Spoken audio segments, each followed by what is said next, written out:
Hello बच्चों, कैसे हो सभी लोग। आशा करता हूँ आप लोग बहुत ही अच्छे होंगे। चलिए हम लोग स्टार्ट करते हैं। आज की क्लास है भारतीय संविधान तथा शासन व्यवस्था की बात है। ठीक है, वर्कबुक का नेक्स्ट चैप्टर है भारतीय संविधान तथा शासन व्यवस्था। भारतीय संविधान से बड़ा कोई इस जमाने का, हमारे इस भारतीय देश का कोई बड़ा कानून नहीं है। ठीक है बच्चों, और भारतीय संविधान से एक जो कानून की व्यवस्था चलती है वही एक शासन व्यवस्था कहलाती है। चलिए हम लोग स्टार्ट करते हैं। यहाँ का पहला प्रश्न स्टार्ट करते हैं हम लोग। क्या है पहला प्रश्न? आपके घर में कौन कौन से ऐसे काम हैं जिन्हें आप सभी मिलजुल कर करते हैं? बच्चों, एक ऐसा कार्य, कृषि का कार्य जो होता है, चूँकि हम लोग ग्रामीण क्षेत्र से आते हैं और यहाँ के सारे बच्चे जो हैं ग्रामीण ही हैं। यहाँ एक ऐसा कार्य है, कृषि का कार्य है, जिसको सब लोग मिलजुल कर काम करते हैं। और भी कुछ काम हो सकते हैं, जैसे सफाई कुछ काम हो गया, या कुछ नगरों के क्षेत्र में रहने वाले बच्चे, अगर उनका कोई व्यवसाय है, कोई दुकान है, तो उस पर भी सब लोग मिलजुल कर काम कर सकते हैं। ठीक है, मैं ग्रामीण क्षेत्र का हूँ, इसलिए मैंने ग्रामीण क्षेत्रों के बारे में बच्चों की बातें की मैंने लिखी। ठीक है, चलिए हम आगे क्लास चलते हैं। अगर आप लोगों को समझ में आया बच्चों, अगला भी आप लोग कुछ लिख सकते हैं। दूसरा प्रश्न यहाँ पर देखिए। दूसरा प्रश्न कहता है कि आपके घर को चलाने के लिए कुछ नियम कानून बनाए गए? जी हाँ, बहुत ज़रूर बनाए देते हैं। पिताजी का काम होता है कि आप कमा कर लाते हैं, और घर की महिलाएं जो होती हैं उनका अधिकतर काम होता है कि अपना गृहिणी का काम करती हैं, जिससे घर को संभालना का काम करती हैं। ये तो आमतौर पर 90% घरों की हालचाल यही है, लेकिन अब कुछ महिलाएं जागरूक हो गई हैं, वो लोग भी घर से बाहर निकल रही हैं। ठीक है, चलिए तीसरा प्रश्न देखिए। ऐसी कौन सी जगह हैं जिन्हें आप किसी नियमों का पालन करते हैं? देखिए बहुत ऐसी नियम हैं, जैसे स्कूल में अध्यापक समय से आते हैं, समय से पढ़ाते हैं आप सभी को। बस स्टेशन पर ड्राइवर का है, वहाँ पर जितने भी कर्मचारी काम करते हैं उनका है। चौराहे पर पुलिस का है। हमारी आर्मी सेना की बात की जाए तो ये सब लोग क्या करते हैं, इनके कुछ कानून बनाए गए हैं, कुछ नियम हैं, और वे उस नियम से अनुसार सब लोग चलते हैं। ठीक है, इसको भर लीजिएगा, आगे चलते हैं हम लोग। हमारे नैतिक कर्तव्य क्या है बच्चों? तो नैतिक कर्तव्य जानते ही क्या होता है। नैतिक कर्तव्य का मतलब होता है कि हम हमारे संस्कार जैसे किसी की आज्ञा का पालन कर देना। देखो ये कोई ज़बरदस्ती नहीं होता है, नैतिक कार्य का मतलब होता है ज़बरदस्ती नहीं। ठीक है, ये होता है अपने अनुसार हम लोग जो काम करते हैं, जो हमारे संस्कार सिखाए, जो हमारे माता पिता ने सिखाया, जो हमारे देश के नियम ने सिखाया है, वो चीज़ हमारा नैतिक कहलाता है। तो वो पाँचवा प्रश्न देखो, हमारे देश में नियमों का पालन करने के लिए क्या क्या व्यवस्था की गई। तो देखो नियमों का पालन करने के लिए सबसे बड़ा ये है कि संविधान। आज सबकी बात ये आती है संविधान संविधान संविधान पर ढेरों चर्चाएं होती हैं। ठीक है, कि क्या चीज़ बड़ा है, संविधान बड़ा है कि आपके द्वारा बनाया गया कानून बड़ा है। ठीक है, चलिए तो बात की बात है, कानून व्यवस्था सुदृढ़ की गई है, ये सबसे बड़ा अच्छी बात कही गई है, सबके लिए बराबर है। भारतीय संविधान तथा शासन व्यवस्था के लिए प्रश्न है, संविधान से आप क्या समझते हैं? जो सभी नियमों को मिलाकर है, जो सभी नियमों को मिलाकर चले, वो संविधान हमारा कहलाता है, सभी को समान अधिकार देता है। हमारा संविधान क्यों बनाया गया है बच्चों? दूसरा प्रश्न देख लीजिए, कामकाज को चलाने के लिए। तीसरा संविधान, देखो ये बड़ा अच्छा प्रश्न है, संविधान सभा किसे कहा गया? संविधान को बनाने के लिए देखो बच्चों, ये एक सभा बनाई गई है, एक कांग्रेस बनाई गई है, एक मीटिंग होता है, तो उसमें जितने भी लोग होते हैं उसको एक हम लोग क्या बोलते हैं, संविधान सभा है। ठीक है, यहाँ चौथा प्रश्न देखो, ये देखो बच्चों डॉक्टर राजेंद्र प्रसाद जी थे। ठीक है, अब हम आगे चलते हैं। पांचवा आप लोग यहाँ पर देख ले सकते हैं, बहुत इंपॉर्टेंट क्वेश्चन है ये जो चीज़ है, चौथा और पांचवा आपके इतनी कम्पिटेटिव एग्जाम में पूछे जाएंगे। छठवां प्रश्न, सातवां प्रश्न, ये सब देखो कितनी कंपटीशन की बात है, आज भी एग्जामों में पूछा जाता है। संविधान सभा के प्रारूप को तैयार कौन किया था? संविधान को कितने समय बनकर तैयार हुआ था? ये गणतंत्र और लोकतंत्र में क्या अंतर है? ये देखो कितनी अच्छी बात ही कही गई है, बहुत अच्छी बात है। कक्षा 5 में आप लोग पढ़ रहे हैं इसको, और इसको ज़िंदगी भर आप लोग कंठस्थ याद कर लीजिएगा। ठीक है, मैं यहाँ पर बताना क्या है इसमें आप लोग जानते ही हैं। ठीक है, अब मैं यहाँ पर देखो लोकतंत्र और गणतंत्र में थोड़ा अंतर समझ लेते हैं। तो गणतंत्र का मतलब होता है 26 जनवरी 1950 को हमारा जो संविधान है वो पूरी तरह से लागू हो गया था। तो कुछ कानून तो हमारे पहले भी लागू हो गए थे 1949 में भी। ठीक है, तो उसको हमको नहीं लीजिए, 26 नवंबर 1950 से मुझे लेकर चलना है। ठीक है, देखो अब गणतंत्र का मतलब होता है कि हमारे देश का एक राष्ट्रपति होगा, और लोकतंत्र का मतलब ये होता है कि सरकार लोगों द्वारा बनाई जाएगी। ठीक है, यही इसमें मेन अंतर है। ठीक है, अब हम आगे चलते हैं।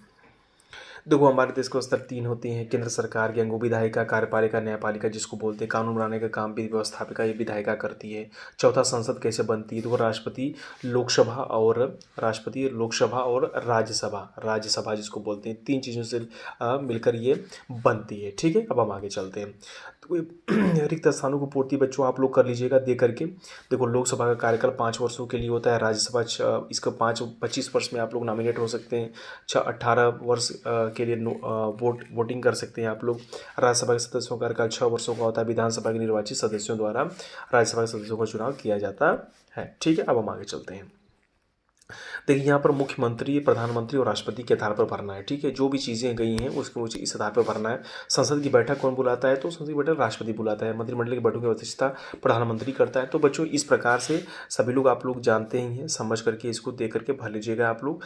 बहुत अच्छा प्रश्न है ये वाला, देखो अध्यादेश, ये बड़ा इंपॉर्टेंट चीज़ है। राष्ट्रपति और ये अनुच्छेद के बारे में पूछा जाएगा, अध्यादेश किस अनुच्छेद किस भाग में है, किस अनुच्छेद में, बहुत ही अच्छे क्वेश्चंस पूछे जाएंगे आपके कॉम्पिटिटिव एग्जाम में। अभी आप लोग थोड़े से छोटे हैं, 6 से 8 में आपको करीब मिल जाएंगे। ठीक है, यहाँ पर आप लोग दे करके इसको भर लीजिएगा। ठीक है बच्चों, तो यहाँ पर एक बहुत अच्छी बात है, राज्यसभा का प्रधान सभापति देखो कौन होता है, उपराष्ट्रपति होता है।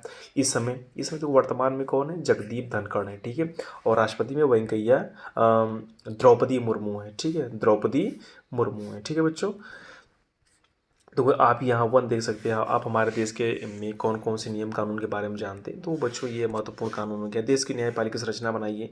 देखो देश की न्यायपालिका संरचना इस प्रकार से, सबसे ऊपर क्या है, सर्वोच्च न्यायालय। ठीक है, फिर उच्च न्यायालय हो गया, फिर जो है जिला न्यायालय आते हैं। ठीक है, यहाँ पर आप लोग देख करके इसको लिख लीजिए। ठीक है, यहाँ पर तीसरा, चौथा और 5वां हम लोग साथ में देखते हैं। तीसरा चौथा क्या कहता है, हमारे देश का सर्वोच्च न्यायालय कहाँ है, नई दिल्ली में।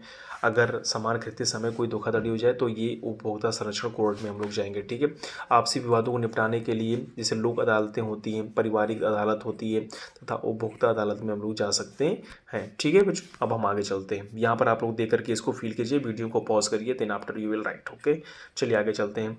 हमारी राष्ट्रीय एकता, देखो नेक्स्ट चैप्टर है राष्ट्रीय एकता, यूनिटी इसका मतलब है। अब यहाँ पर राष्ट्रीय एकता का प्रेरणा स्रोत कौन है, राष्ट्र प्रतीक है, राष्ट्रीय पर्व है, ये सभी प्रेरणा स्रोत हैं। हमारे राष्ट्रीय पर्व कौन कौन से, 15 अगस्त है, 26 जनवरी, 2 अक्टूबर, ये गांधी जयंती जिसको हम लोग कहते हैं। ठीक है बच्चों, अब हम आगे चलते हैं।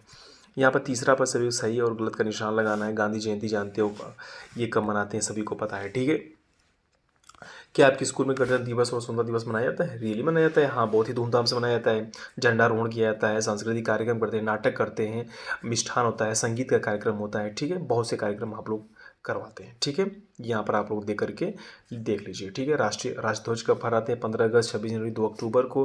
राष्ट्रीय झंडे को तिरंगा क्यों कहते हैं, क्योंकि उसमें 3 रंग होते हैं इसलिए कहते हैं। देखो यहाँ पर 7वां, तो बच्चों हम लोग जानते हैं केसरिया का रंग देखो किसके प्रतीक होता है, बलिदान का प्रतीक। सफ़ेद शांति का, हरा रंग हरियाली का प्रतीक होता है। ये देखो एक चक्र है, इसमें 24 तीलियाँ ही होती हैं। ठीक है, ज़्यादा नहीं होंगी। ठीक है, चलिए यहाँ पर देखो हमारा राष्ट्रगान किसने लिखा है, रविंद्रनाथ टैगोर ने 52 सेकंड में गाया था। देशभक्ति एवं एकता की भावना को दर्शाता है ये। वंदे मातरम बंकिम चटर्जी ने लिखा है। ठीक है, राष्ट्रीय सामाजिक उत्सव, स्थानीय समारोह में हम लोग क्या करते हैं, राष्ट्रगान और राष्ट्रगीत गाते हैं। राष्ट्रगान मतलब जनगण मन और राष्ट्रगीत मतलब वंदे मातरम। ठीक है बच्चों, आगे चलते हैं हम लोग। 6वां प्रश्न यहाँ पर देख लिया, राष्ट्रगान का बहुत ही अच्छा इंपॉर्टेंट प्रश्न है कि राष्ट्रगान गाया जा रहा तो हमें क्या करना चाहिए। तो खड़ा रहना नहीं चाहिए, मैंने यहाँ पर गलती से बोल दिया था, खड़ा नहीं रहना। खड़ा रहने का मतलब है सावधान की स्थिति में खड़े होकर उसका सम्मान करना चाहिए, सावधान की स्थिति में खड़ा होना है। ठीक है बच्चों, आगे चलते हैं हम लोग। देखो ये एक क्या है, ये क्या है जानते हो, अशोक स्तंभ है। ठीक है, सिक्कों पर, रुपयों पर, स्कूल की दीवारों पर हमने देखा है। इस चित्र को अशोक स्तंभ के नाम से जानते हैं। राष्ट्रीय चिन्ह की में एक पट्टी है जिसको ध्यान से देखिए, ये एक घोड़ा है, ये एक चक्र है और ये एक बैल है। ठीक है बच्चों, हम आगे चलते हैं। अब हम राष्ट्रीय चिन्ह में शेरों की संख्या कुल कितनी है, 4 है। ठीक है, 4 कैसे हो गई, 1 2 3। एक बच्चों इस हेड के पीछे जस्ट अपोजिट साइड होता है, उसको 4 बोलते हैं। ठीक है, अब आगे चलते हैं हम लोग।